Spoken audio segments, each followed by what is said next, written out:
All right, welcome back to Cruise Control. My name's Eric, and today we talk about a partnership between Subaru and Toyota and what they're going to make together as far as EVs going forward. Let's talk about that right now. Welcome to Cruise Control. My name is Eric. We're going to start looking at some new cars and used cars to find out what's the best option for you. Let's see what's up next.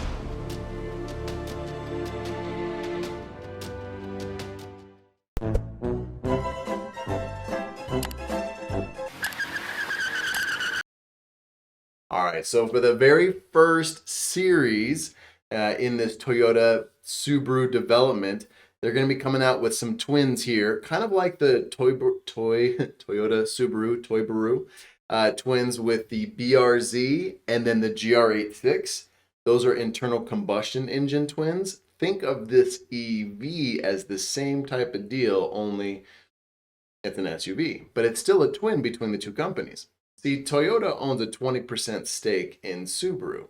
They also happen to own 5% stake in Mazda, and they own a little bit of, anyways, they own a few companies. But the partnership with Subaru is going to bring forth this new EV. On the Toyota side, they're creating something on the BZ series. The first one's going to be the BZ4X. The X is going to stand for the all-wheel drive. The 4 is the size of the vehicle. There's going to be 7 different models globally. I don't know how many are coming to the US, but you're going to go all the way down in the 1 series range and then go all the way up to the 7 series range. So it's going to be showing you the different sizes of each of the BZs. And anything with an X at the end means all-wheel drive, or with EVs, a dual motor all-wheel drive. So you'll have motor powering the wheels up front, motor powering the wheels in the back, which is really nice. Instant torque, all-wheel drive is going to be fantastic. Now on the Subaru side, they're going to call it the Solterra, but really they're the same vehicle with minor nuance differences. Same thing with the modern BRZ and the GR86. They're basically the same car, small differences, right?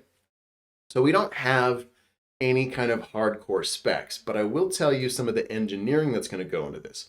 Toyota specifically is going to make sure that both of these models is going to have a 90% battery retention after 10 years of usage. This is a big deal. So let's say this thing starts with 250 miles of range. You only lose 10% of that, you're only dropping to 225 miles of range. It goes up to, let's say, 300 miles of range. You drop 10% of that, you'll still have 270 miles of range at the end of 10 years. That is huge. So Toyota and Subaru are going to pay attention to the details. And this is probably what's going to separate a lot of battery electric vehicles, or BEVs for short, going forward, is how much attention to detail.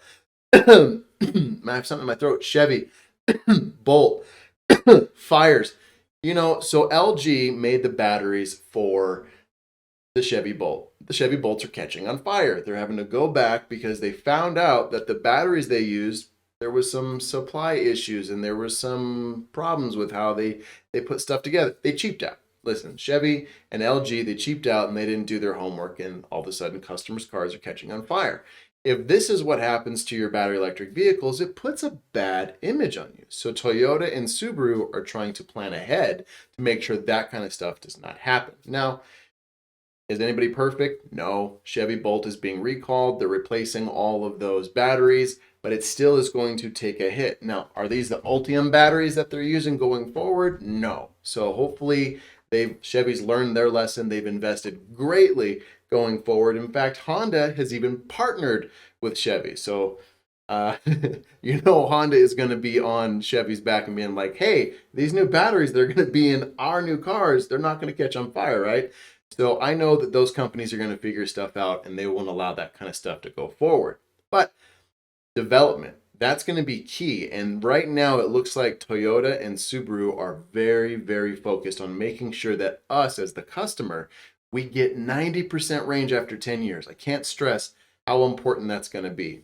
Now, as far as the horsepower and torque, I am just guessing. I'm going to guess that the dual motor setup comes out with at least 270 horsepower. Who knows? Maybe it goes all the way up to 350. I'm going to guess in the low range because it's Toyota. They don't really tend to give a lot of horsepower.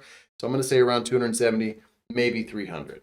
Torque should be pretty high. Electric motors generally generate more torque than they do horsepower. So I'm thinking 360 foot-pounds of torque, maybe over 400 foot-pounds of torque, and a 0 to 60 range in something like this, low sixes, high fives. That would be my guess, which is going to be great for commuting. Now, as far as the price is concerned, again, I'm guessing in the dark. Before federal tax rebate, because these will qualify for that. Before that, I'm going to say high 30s, maybe 37, 38,000 to start, and maybe mid 40s, 45,000. So somewhere between 37,000 and 45 is going to be my guess as far as where they're going to be price range. And that's a pretty good price if that comes out to be true. Now let's go with the size. So the BZ4X and the Subaru Solterra are both going to be the size of their popular compact SUVs. So on the Toyota side, it's going to be similar size as the RAV4. On the Subaru side, similar size as the Forester.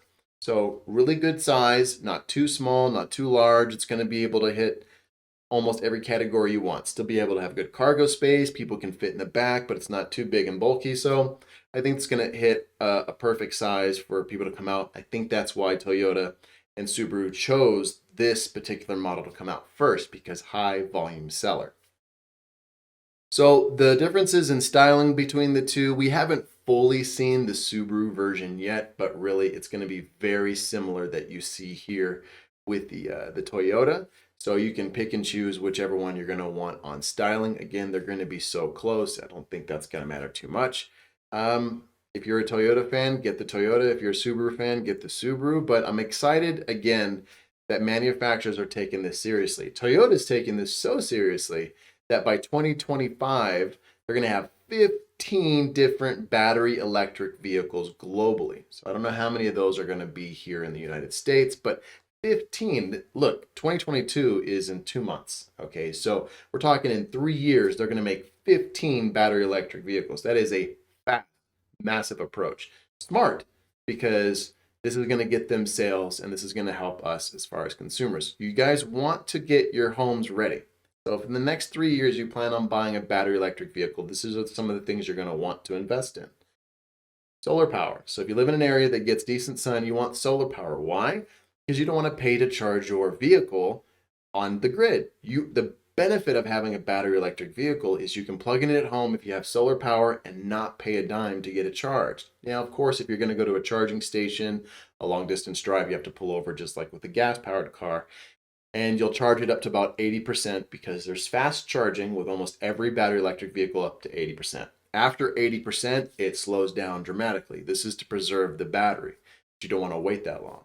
So you want to charge it at home as much as possible because this is going to get you to and from work, and this is going to make your cost of operations go down the longer you own battery electric vehicles. You're going to want that. I personally also recommend getting a battery wall. So this is in case there's not enough energy from the solar, or it's nighttime, or there's an outage, you have a battery bank to go on as well. But at least get your homes ready with solar. But I'm excited for these types of vehicles. I really am curious if Toyota is going to make a full-on EV version of any of their trucks, whether if it's the Tacoma or the Tundra, because that's where I think EVs are going to see the biggest benefit. So you don't have to pay gas guzzling prices with driving a truck. Hey, I got 250 miles of range with a truck. I can go there and come back. But this is a good start. High volume sellers like this is a really good start. But I am interested in a full-size truck, a mid-size truck, something that can tow 8,000 to 10,000 pounds, something that costs $40,000 to $50,000, something along the Ford Lightning range. So that is going to be something popular coming out with Chevy. The Silverado's going EV, the Ram's going EV. I'm sure Toyota's trucks are going to go EVs. I'm curious to see where the EVs take us when it comes to trucks, because I think that's the biggest benefit. But I still like things like this. Leave your comments down below. What kind of EV are you going to get first? You're going to get a car for commuting, an SUV, small, compact, mid-size, full-size? Do you want a truck first? What is the first EV you think is going to be in your garage? My name's Eric. This is Cruise Control. Thank you for watching.